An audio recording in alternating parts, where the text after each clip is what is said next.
نحمده ونصلي على رسوله الكريم أما بعد فإن خير الحديث كتاب الله وخير الحدي حدي محمد صلى الله عليه وسلم شر الأمور محدثاتها وكل محدثة بدعة وكل بدعة ضلالة وكل ضلالة في النار۔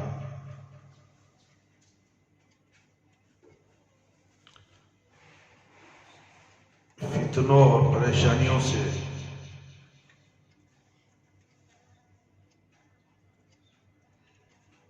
بچنے کی خواہش۔ فتنے کا دوسرا نام آزمائش ہے۔ آزمائش میں ثابت قدمی بندے کو کندن بنا دیتی ہے، لیکن آزمائش میں بندے کہ ڈگمگانے کے امکانات بہت زیادہ ہوتے ہیں۔ فتنہ کیا ہے؟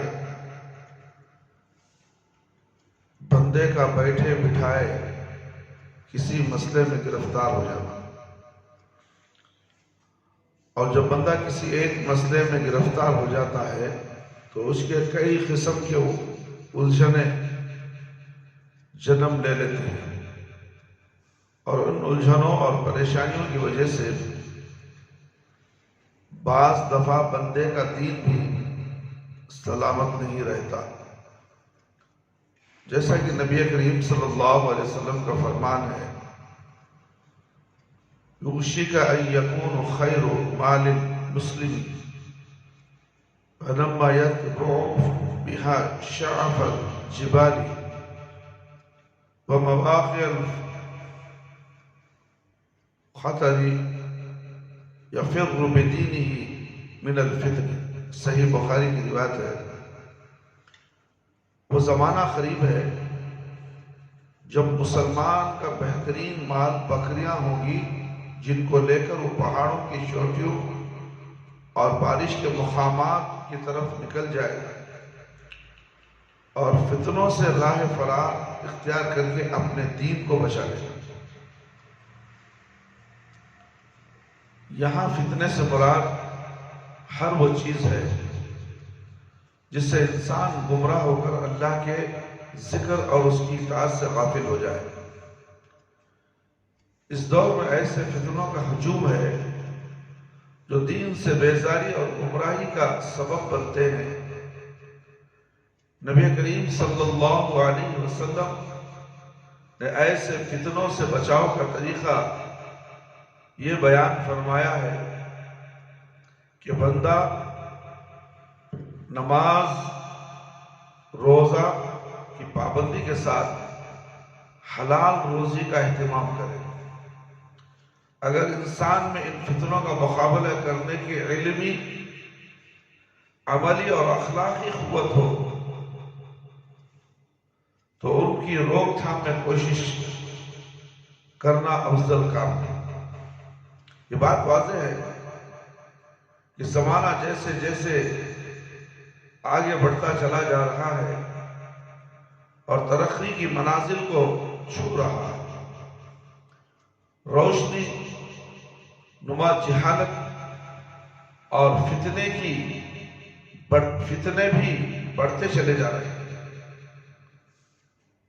نبی کریم صلی اللہ علیہ وسلم نے اپنے اس فرمان میں خود اس کی نشان دہانی فرمائی ہے، یقبض العلم علم ویظہر الجہل والفتنة ویکثر الحرج خیلا۔ یا رسول اللہ صلی اللہ علیہ وسلم، ومن حرج خال هكذا بيده فكأنه يريد القتل۔ صحیح بخاری کی روایت ہے، آئندہ زمانے میں علم اٹھا لیا جائے گا، علم کو اٹھا لیا جائے گا، جہالت اور فتنے غالب ہوں گے، اور حرج زیادہ ہوگا۔ عرض کیا گیا، یا رسول اللہ صلی اللہ علیہ وسلم، حرج کیا ہے؟ آپ صلی اللہ علیہ وسلم نے اپنے دست مبارک سے اس طرح ترچا اشارہ فرمایا گویا آپ کی مراد ختم تھی۔ اس حدیث سے پتہ چلتا ہے کہ میرے بھائی میرے دوست، آئندہ زمانے میں مزید فتنے ہوں گے۔ جو آنے والا زمانہ ہے، ابھی ہم بہت فتنے دیکھ رہے ہیں دنیا میں۔ اب سب سے بڑا فتنہ کیا ہے؟ دجال کا فتنہ، یعنی کہ موبائل کا فتنہ چل رہا ہے۔ یہ موبائل ہے صحیح، مگر اس کے اندر جو انٹرنیٹ ہے وہ ایک بہت بڑا فتنہ ہے۔ اس سے تو کوئی بچنا مشکل ہے۔ آگے بڑھو، کچھ نہ کچھ نظارے آنکھوں کی سیر کرنے لگ جاتے ہیں۔ اس میں اچھا برا کوئی بچنے والا نہیں۔ یہ انٹرنیٹ کا فتنہ ہے۔ انٹرنیٹ اتنا گندا ہے اور شیطان نے چال چل دیا، اور قرب قیامت کی نشانیوں میں سے ایک نشانی ہے جو انٹرنیٹ مسجدوں کے اندر بھی داخل ہو گیا۔ لوگوں کے جیبوں میں ہے، گھروں میں ہے، آفیسوں میں ہے، نہ جانے کہاں کہاں ہے۔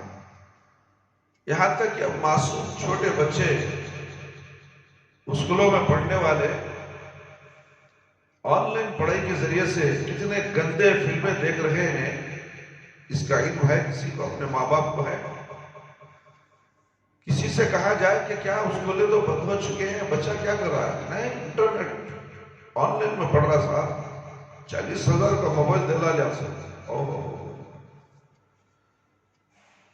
کتنا شان سے کہتا ہے انٹرنیٹ بھی دلا دے لوں، پوسٹ پیڈ کیا تا کرت بھی چلتے چلتا ہو۔ اور یہ اپنے آپ میں مگن، بچہ اپنے آپ میں مگن۔ یہ فتنہ نہیں تو کیا ہے؟ یہ فتنہ ہمارے دور میں ہم دیکھ رہے ہیں۔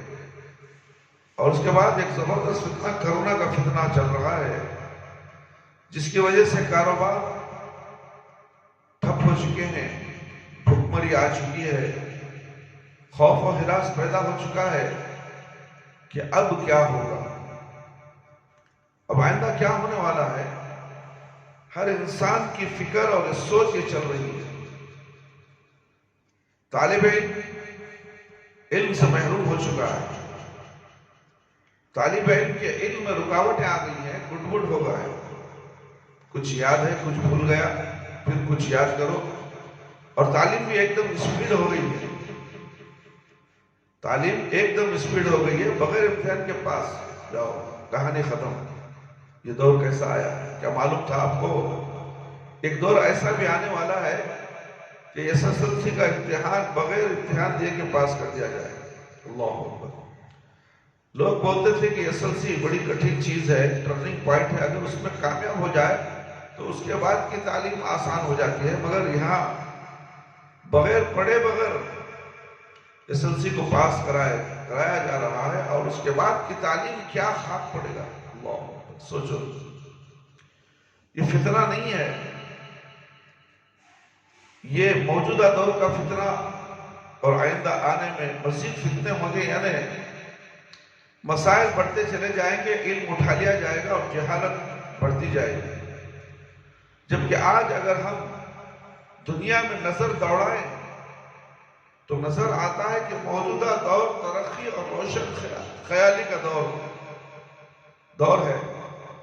سائنس ترقی کی بلندیوں کو چھو رہا ہے، اور آئندہ اور بھی ترقی یافتہ ٹیکنالوجی کا زمانہ ہوگا، اور بھی خطرناک ٹیکنالوجی آنے والے۔ پھر آپ صلی اللہ علیہ وسلم اس کے اس فرمان کا کیا مطلب ہے؟ در حقیقت علم کے اٹھ جانے سے مراد دین و شریعت کا علم اٹھ جانا تقریباً اب اٹھ چکا ہے۔ اب باطل دینی چل رہا سو، جو صحیح قرآن و حدیث کا دین ہے وہ تھوڑے لوگوں میں رہ چکا ہے۔ وہ بھی انشاءاللہ قرب قیامت کی نشانی میں ہے کہ وہ علم بھی اٹھا لیا جائے گا، اور علماء سو دنیا میں چھائے جائیں گے، جو صرف اپنے اماموں کے پیچھے، اپنے مفتیوں کے پیچھے، اپنے پیشواؤں کے پیچھے، اپنے پیر و مرشدوں کے پیچھے چلنے والے لوگ زندہ رہیں گے، وہ دین زندہ رہے گا، اور قیامت تو انہیں پر آئے گی۔ جو لوگ نیک ہوں گے ان کو اٹھا لیا جائے گا، علم بھی اٹھا لیا جائے گا، اور جب یہ علم اٹھ جائے گا تو روشنی نما جہالت بڑھتی جائے گی، اس لیے کہ شریعت کا علم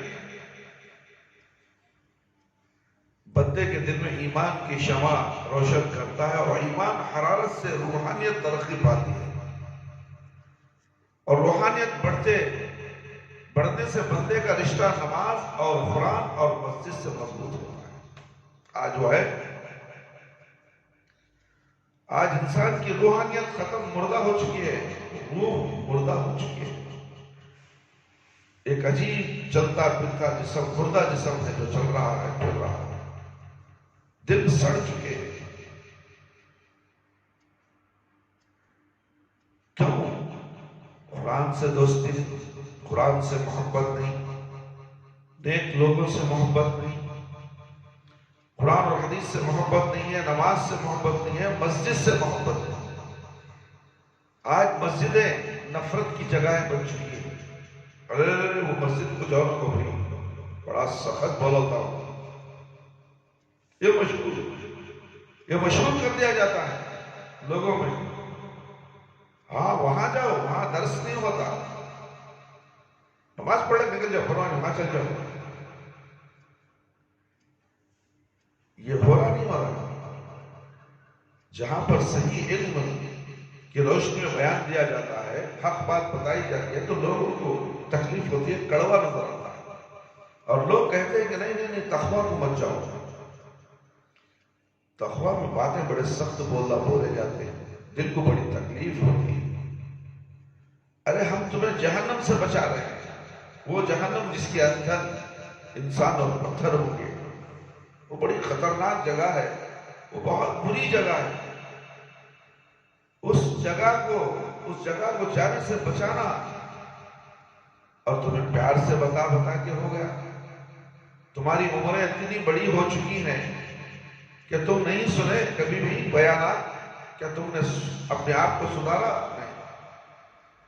تو پھر تو ڈانٹ پڑنی ہی چاہیے نا، بغیر ڈانٹ پلائے کے کچھ کام ہونے والا نہیں، تاکہ ڈراؤ تمہیں، جہنم سے ڈرایا جاتا ہے تاکہ تم کامیاب ہو جاؤ، جنت کی طرف لپک لو۔ مگر تم اس جگہ جانا ہی پسند نہیں کرتے جہاں پر صحیح علم ہے، اسی لیے علم کو اٹھا لیا جائے، علم کو اٹھا لیا جائے گا، دل میں ایمان کی شمع روشن کرتا ہے۔ شریعت کا علم بندے کے دل میں ایمان کی شمع روشن کرتا ہے، اور ایمانی حرارت اور روحانیت ترقی پاتی ہے، وہ روحانیت بڑھتے بندے کا رشتہ نماز، قرآن اور مسجد سے مضبوط ہوتا ہے، رب تعالیٰ سے تعلق میں مضبوطی ہوتی ہے۔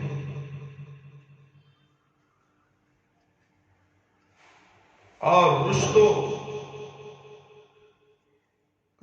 رشتہ جب معبود سے استوار ہو جاتا ہے، رب تعالیٰ سے تعلق میں مضبوطی آتی ہے،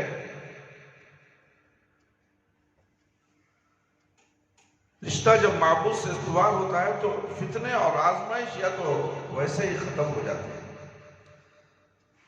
جو بندہ اللہ سے محبت کرتا ہے، رشتہ اللہ سے قائم کرتا ہے، قرآن سے قائم کرتا ہے، مسجد سے قائم کرتا ہے، پھر رب تعالیٰ بندے کو آزمائشوں میں ثابت قدم رہنے کی توفیق عطا فرما دیتے ہیں۔ اور جب دینی علم بندے کے پاس نہ ہو، شریعت سے اس کا رشتہ کمزور ہو، تو ڈاکٹر یا انجینئر یا کسی فن میں ممتاز ہونے کے باوجود اس کا سینہ ایمانی روشنی سے محروم ہے۔ دنیا کی تعلیم حاصل کرتے ہو، کرو، اس نے منع کیا، مگر دینی تعلیم تمہارے پاس نہیں ہے تو وہ تمہارے دنیا کی سائنسی تعلیم ہو، ڈاکٹری تعلیم ہو، انجینئرنگ کی تعلیم ہو، وہ بے سود ہے، بیکار، کسی کام کی نہیں ہے۔ اس تعلیم کے ذریعے سے تم بھٹک سکتے ہو، گمراہ ہو سکتے ہو، اور تمہارا سہارا دینے والی تمہیں قرآن اور حدیث کی تعلیم ہے۔ وہ دینی تعلیم اگر تمہارے پاس نہیں ہے، تم دنیا میں بڑے سے بڑی ڈگری لے لو، کچھ بھی فائدہ نہیں ہے۔ ٹھکریاں تم نے حاصل کی، ڈگریاں نہیں، ٹھکریاں تم نے حاصل کی۔ اللہ کی نظر وہ ٹھکریاں، وہ ڈگریاں اگر قابل قبول ہونا ہے، اس کا رتبہ تمہارا بڑھنا ہے، تو دینی علم حاصل کرنا چاہیے۔ اس کے ساتھ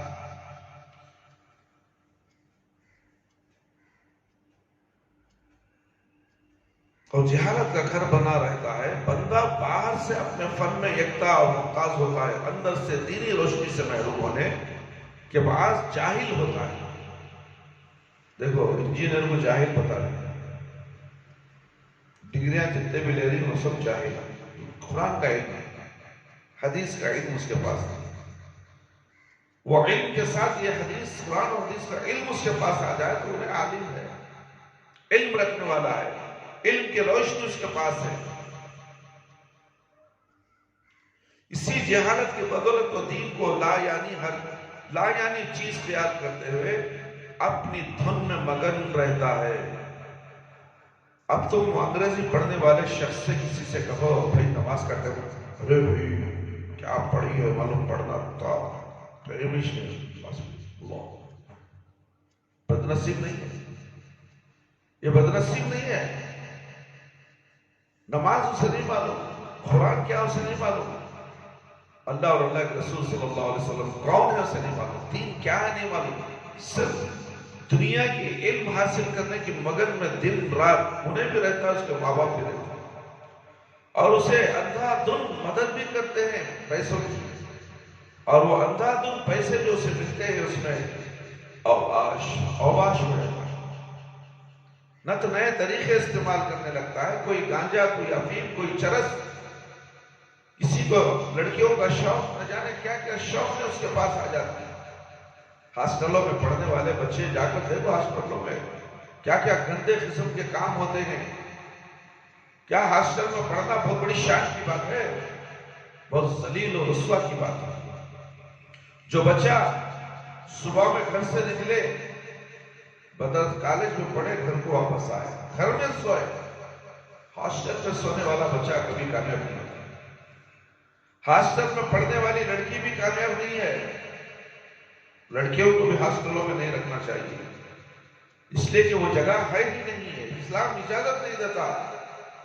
اپنے گھر میں رہو، علم حاصل کرو، علم حاصل کرو، گھر میں رہ کر اپنے ماں باپ کے ساتھ رہو۔ زمانہ بڑا خطرناک، دجال کا زمانہ ہے، فتنوں کا زمانہ ہے، کوئی بچہ کوئی بچی محفوظ نہیں رہ سکتے ماں باپ کے سرپرستی کے علاوہ۔ وہ پرنسپل، وہ وارڈن، نہ جانے کیا کیا نام دیے گئے ہیں، وہ کیا ان کی حفاظت کرے گے۔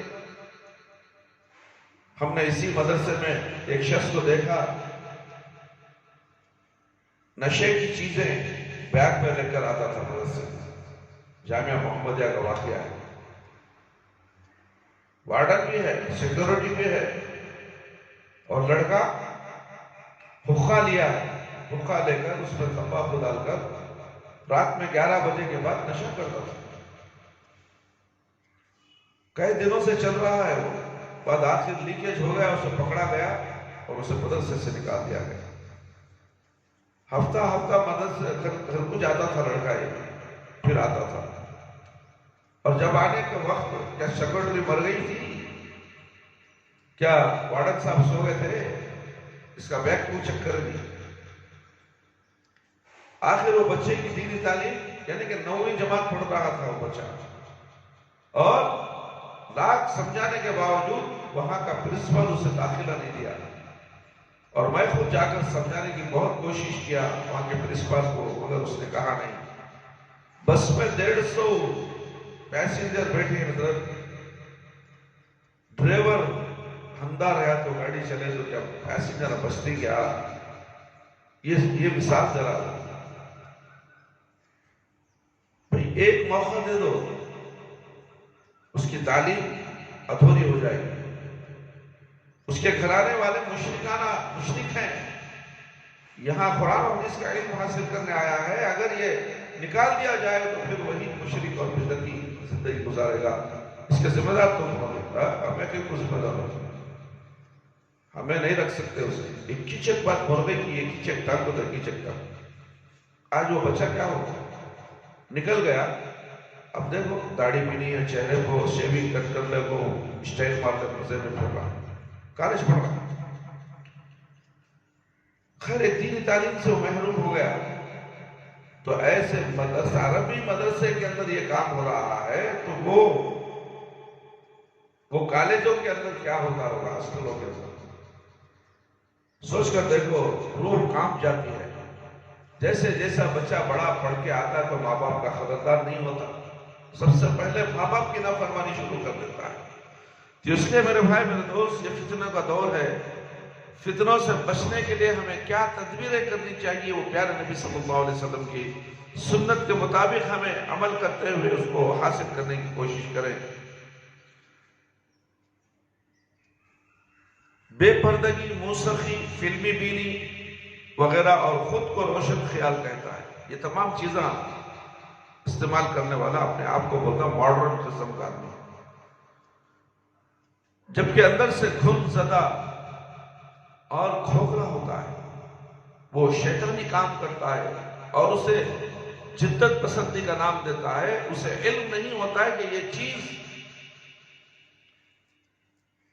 چیزیں اس کے لیے فتنوں کے دروازے کھول رہی ہیں. بس فتنوں سے بچاؤ کے لیے ضروری ہے کہ بندے کا رشتہ رب تعالیٰ سے جڑا رہے.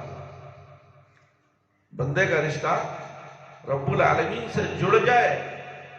لاکھ بھی وہ کوشش کر لے لوگ سے برائی کی طرف کھینچنے کی، وہ برائی بھی مبتلا نہیں ہوتا اس لیے کہ اس کا رشتہ رب العالمین سے. ہاسٹل میں ہو گیا، کہیں بھی ہو، ساری دنیا کی کسی کونے میں بھی پڑھنے جاتا ہو پڑھے، مگر دین کے رشتے سے ہٹ کر پڑے گا تو وہ برباد ہوئے گا.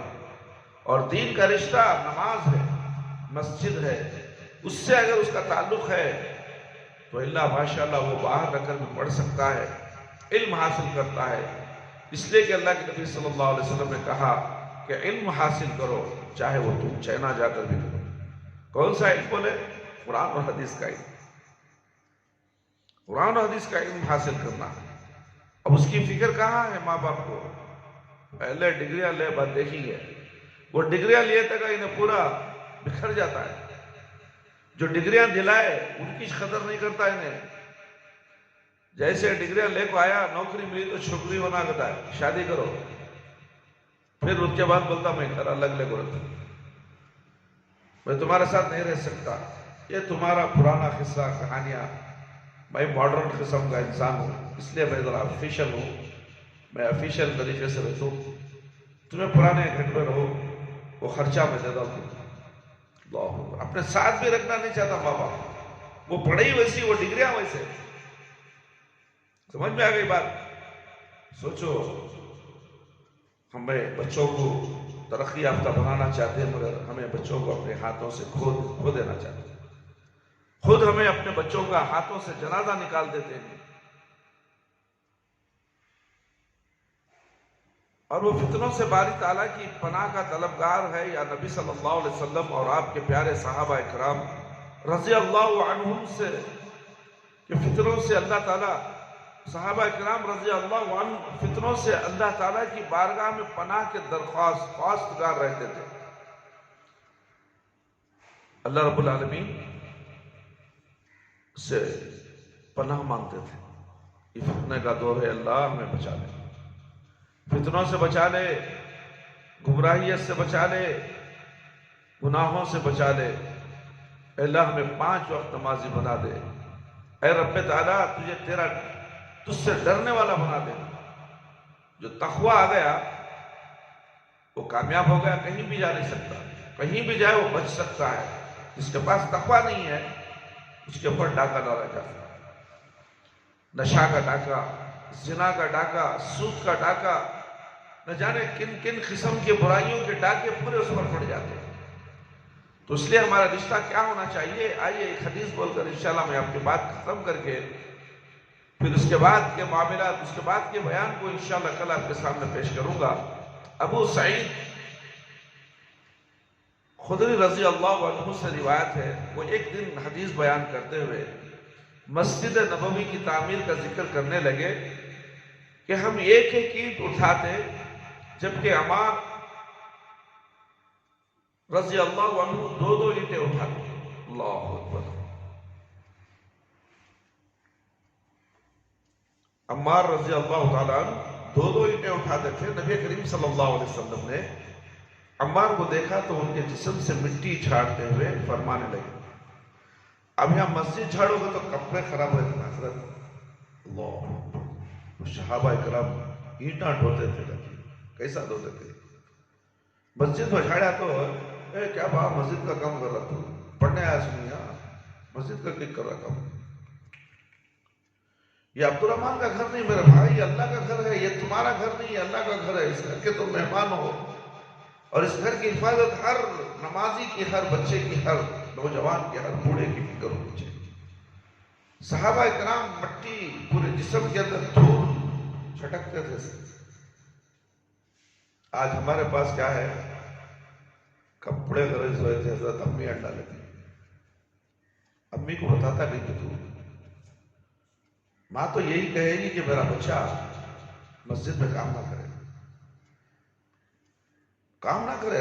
آج کی مائیں وہ مائیں نہیں ہیں. ہمارے بچپن میں ہمیں تو مسجدوں کی خدمت کرتے رہے. اتنا چھوٹا بچہ میں پانڈی میں سیمنٹ لے کر اوپر چڑھتا تھا. بیوی کے ایّنگر روڈ میں مسجد ہے، ایک مینارہ مسجد. وہ مسجد کی چھت ڈالنے کے لیے ہم بچپن میں کام کرے. ہمارا دکان تھا وہاں پر اور ہمیں دکان سے ہم جاتے تھے کام کرنے کے لیے، مسجد کا کام کرنے کے لیے. یہ گواہی ہے، میں خود دے رہا ہوں. اللہ کے گھر میں جھوٹ بولنا نہیں چاہیے، اس لیے کہ جو ہے وہی حقیقت ہے. اور بچپن سے ہم نے مسجد کی خدمت کی. آج ہمیں اللہ تعالیٰ نے مسجد کی خدمت کرنے کے لیے آخری دور میں بھی ہمیں اللہ موقع دیا. تو تم بچے ہو، کیا معلوم تمہارا مستقبل کیا ہونے والا ہے. اس لیے مسجد سے رشتہ مضبوط رکھو، اللہ سے رشتہ مضبوط رکھو. اللہ تمہیں کبھی گمراہ ہونے نہیں دے گا. اللہ تمہاری محنتوں کو ضائع نہیں کرے گا. اللہ تمہاری نیکیوں کو ضائع نہیں کرے گا. تمہاری ایک ایک نیکی قیمتی ہے. ہیرے سے زیادہ، موتی سے زیادہ قیمتی ہے نیکیاں. اسے نیکیوں کی حفاظت کرو. یاد رکھو میرے بچوں، اللہ سے ڈرو، اللہ سے ڈرو. مسجد میں ایک دن کا نظر آیا، فوراً اٹھا کے جوب میں ڈال دو، باہر پھینک دو. دھول مٹی آ گئی ہے، فوراً جھاڑو دو، جھاڑ دو فوراً. جب یہ ادا، یہ نیکی تمہیں ابھی ارادہ تم کرو گے، وہ ارادے کی نیت سے فوراً اجر اللہ کے پاس چلا جائے. اللہ تمہیں اجر، تمہارا نامہ اعمال میں اجر لکھ دیا جائے. کالج کے دفتر میں ہماری حاضری کا نام حاضر ہے یا غیر حاضر ہے وہ لکھا جاتا تھا. ہم خوش ہوتے کہ ہماری حاضری برابر ہے. یہ جو چیز ہے، جو نیکی ہے، وہ نامہ اعمال جو قیامت کے دن تمہارے ہاتھوں میں دیا جا رہا ہے، اس میں تمہارا نام درج ہو جاتا ہے. کیا اس میں ہمارا نام درج کر لینا، کیا ہمیں اس کی فکر نہیں؟ ہاں، فکر کرنی چاہیے. جو چیز تمہارے اندر ہے وہ تمہارے حد تک رکھنی چاہیے. گھروں میں جا کر ہمیں ایسا کرے، ہمیں ویسا کرے، تو کام کرنے جا رہا، پڑھنے جا رہا. پھر وہ بچے کو مسجد کو جانے سے روک دیا جاتا. شیطان بیچ میں خلل ڈالتا، شیطان روک دے گا. ماں یا باپ کے دل میں ڈال دے گا نہیں. وہ بچہ کل لیٹ ہو گیا، اس کا باپ یا چچا کون آیا ہمارے، کیا رہے ابھی ہم؟ طریقہ دیکھو کیسا ہے.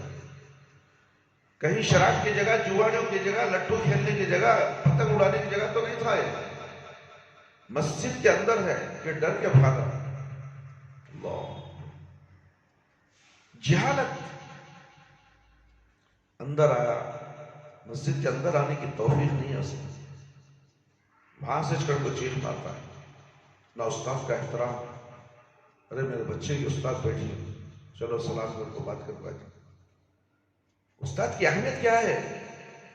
تو باپ بن گیا ہے، تیرے بچے کو تربیت دینے کی تیرے پاس صلاحیت نہیں. تیرے بچے کو ہمیں تربیت دینے والے ہم، اور ہمارے سے بدسلوکی تو وہاں سے کھڑ کے ریحان سلام تک نہیں کرے تو حضرت بیٹھ کے دیکھ رہا ہوں اسے. آج کل کے بچوں کے ماں باپ کس طریقے سے ہوتے ہیں. استاد سے بات کرنا ہو تو شرم محسوس ہوتی.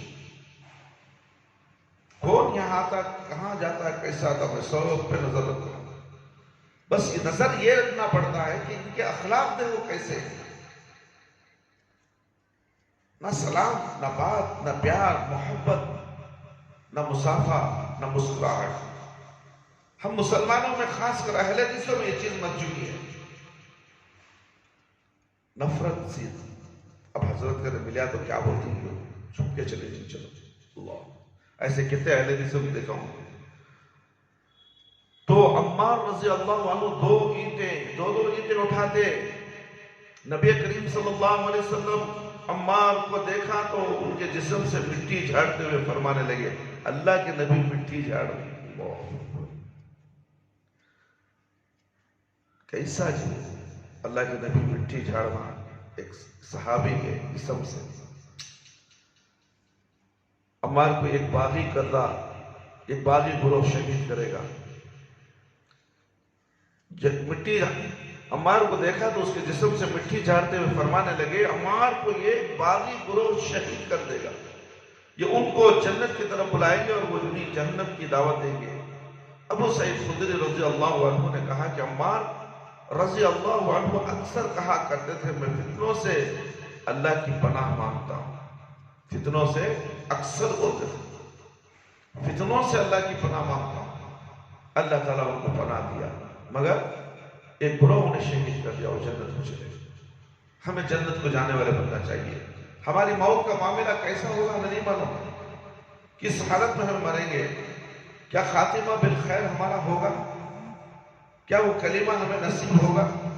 کیا نماز کی حالت میں مریں گے قرآن کی تلاوت کی حالت میں مریں گے ذکر و اذکار کرتے ہوئے مریں گے یا دنیا داری حاصل کرتے ہوئے مریں گے. جو دنیا داری حاصل کرتے ہوئے مرے گا آزمائشوں میں پڑ جائے گا. قبر کے عذاب سے بچ نہیں سکے گا. قبر کے فتنوں سے لیتے ہوئے پلسرات کے فتنے میدان حشر کے فتنوں سے بھی نہیں بچے گا. اس لیے ہمارا خاتمہ بالخیر ہو اس لیے اللہ رب العالمین سے ہر وقت دعا کو کرنا چاہیے. ہر وقت دعا کرنا چاہیے. اللہ کی پناہ میں رہنا چاہیے. ایک لمحے کے لیے بھی اللہ ہمیں تو اپنی پناہ سے ہمیں مت دور مت ہو. تو اس لیے میرے بھائی میرے دوست اللہ رب العالمین سے دعا ہے کہ اللہ تعالیٰ ہم سب کو تمام قرآن اور حدیث کی باتیں جو ہم نے آپ کے سامنے پیش کی ہیں انشاءاللہ باقی کا بیان انشاءاللہ کل بعد نماز فجر آپ کے سامنے پیش کیا جائے گا. اور جتنی بھی باتیں ہم سنتے ہیں قرآن اور حدیث کی اسے سن کر اس پر عمل کرنے کی اللہ مجھے بھی اور آپ کو بھی توفیق عطا فرمائے. اللہ تعالیٰ ہم سب کو 5 وقت نماز پڑھنے والا بنا دے. وقت پر نماز پڑھنے والا بنا دے. ہماری نمازوں میں خشوع اور خضوع عطا فرما. ہماری جائز دعاؤں کو قبول فرما لے. شرک سے بچا لے. بدعت سے بچا لے. اللہ ہم سب کو صراط مستقیم پر چلا دے. اللہ قبر کے عذاب سے بچا لے. جہنم کی آگ سے بچا لے. قبر کے سوالات بالکل آسان کر دے. قبر کی تاریکی کو روشنی بدل دے. میدان حشر میں رسوائی سے بچا لے. اللہ ہمیں موت دے تو ایمان کی حالت میں موت دے. جب ہماری روح ہمارے جسم سے نکلے تو اللہ ہماری زبان پر کلمہ لا الہ الا اللہ محمد رسول اللہ جاری رہے. ربنا آتنا فی الدنیا حسنۃ وفی الآخرۃ حسنۃ وقنا عذاب النار. ربنا ظلمنا انفسنا وان لم تغفر لنا وترحمنا لنكونن من الخاسرين. ربنا تقبل منا انك انت السميع العليم وتب علينا انك انت التواب الرحيم. سبحان ربك رب العزة عما يصفون وسلام على المرسلين والحمد لله رب العالمين. يا حي يا قيوم برحمتك استغيث.